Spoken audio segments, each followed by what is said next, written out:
Selamat pagi Bapak Ibu Saudara-saudara yang dikasihi Tuhan. Apa kabar? Saya berharap bahwa kita semua dalam kondisi yang sehat-sehat. Tema renungan harian pagi hari ini adalah Immanuel. Satu pertanyaan. Dari mana saudara-saudara dapat menilai bahwa seorang pemuda yang menolong seorang lansia menyeberang jalan itu adalah sebuah perbuatan baik? Tentu dari hati pemuda itu. Pemuda itu memiliki hati yang baik. Dari nilai kehidupan dan percaya bahwa kebaikan akan memberi pengharapan bagi orang yang sedang berputus asa. Kebaikan akan memberi wacana baru. Kebaikan dalam hal kehendak untuk berdamai, mengampuni dari situasi konflik yang sedang terjadi kepada pendamaian. Nah, demikian juga kehendak baik dari Allah Bapa yang menghendaki manusia berdosa mengalami keselamatan, dipulihkan, disucikan dari dosanya melalui anaknya. Nah, kelahiran Yesus Kristus anaknya merupakan perwujudan dari kebaikan Allah untuk kita. Dari nama yang sudah disiapkan oleh malaikat Tuhan bagi sang bayi yang akan dilahirkan oleh Maria, kita dapat melihat maksud Allah itu. Dalam Injil Matius pasal 1 ayat 21 sampai ayat 23 mengatakan, "Ia akan melahirkan anak laki-laki dan engkau akan menamakan dia Yesus, karena dialah yang akan menyelamatkan umatnya dari dosa mereka. Hal itu terjadi supaya genaplah yang difirmankan Tuhan oleh Nabi. Sesungguhnya anak darah itu akan mengandung dan melahirkan seorang anak laki-laki, dan mereka akan menamakan dia Immanuel, yang berarti Allah menyertai kita." Saudara, ayat-ayat itu menyebut ada nama Yesus dan Immanuel. Dalam kisah kehidupan Yesus, sebutan Yesus yang adalah Immanuel hanya sekali ada atau disebutkan dalam Injil Matius ini, yang merupakan penggenapan dari nubuat Nabi Yesaya pasal 7 ayat 14 atau Yesaya pasal 8 ayat 8. Dan hanya pada peristiwa kelahiran Yesus ini saja. Setelah itu nama Immanuel tidak disebutkan lagi. Nama itu adalah Yesus, yang artinya adalah Tuhan yang menyelamatkan. Dan sebutan Immanuel artinya Tuhan beserta kita. Kedua nama itu bukan menunjuk pada kedua orang, tetapi menunjuk pada Yesus itulah Immanuel.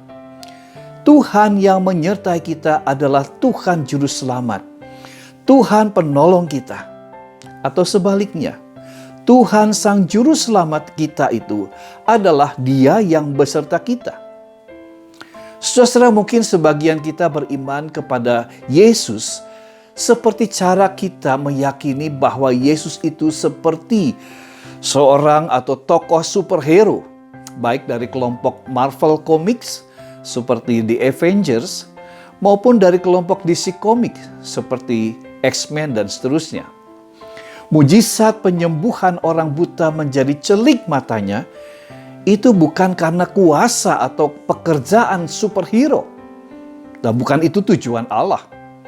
Tujuan pekerjaan mujizat Yesus Kristus adalah agar kita semua percaya pada kuasa Allah yang menolong dan menyelamatkan. Si buta itu dapat melihat dunia dengan lebih luas dan tidak mengandalkan opini serta praduganya yang terbatas. Ia dapat kembali pada komunitasnya yang menerimanya dengan tangan yang terbuka. Dan yang ketiga, ia dapat berkarya dengan lebih baik dalam kehidupannya. Dan kalau mau disebut kuasa Allah dalam Tuhan Yesus, ini adalah kuasa belas kasih Allah akan dunia ini. Percayakah kita akan kuasa Allah ini? Mengapa sang bayi Yesus, yaitu Immanuel itu, lahir dalam wujud bayi? Dalam tulisannya Letters and Papers from Prison atau surat-surat dalam penjara, Dietrich Bonhoeffer berkata, Allah berada dalam kelemahannya dan tidak berdaya dalam dunia ini. Ini merupakan satu-satunya cara dengan mana Ia dapat bersama dengan kita dan menolong kita. Allah datang di tengah-tengah kita dalam kelemahan, bukan dengan kuasa. Namun hanya dengan cara inilah kita dapat ditebus. Dan para Majus menyembah sang bayi yang lemah ini dengan mempersembahkan. Persembahan kepada sang bayi kudus ini adalah merupakan sebuah simbol dari memuliakan dan menghargai Yesus. Persembahan itu adalah emas, kemenyan, dan mur. Dia tidak mengajarkan mata ganti mata atau gigi ganti gigi.